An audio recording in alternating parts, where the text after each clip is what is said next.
teades, mis nende taustal? See oli võib-olla tegelikult isegi äge selle turniiri juures, et Eesti lapsed võtsid neid kui täiesti tavalisi lapsi.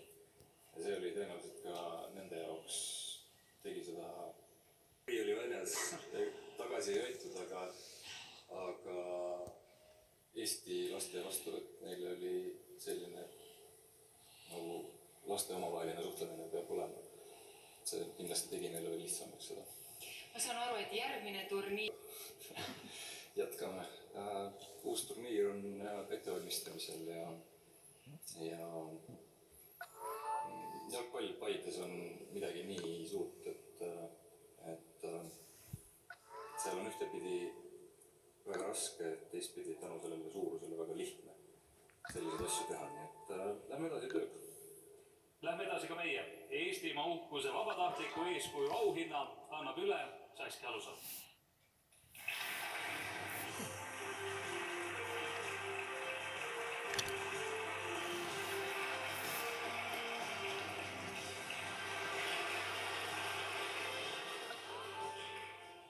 Lapsed on lapsed, sõltumata sellest, kes on nende vanemad või kus riigis nad on sündinud.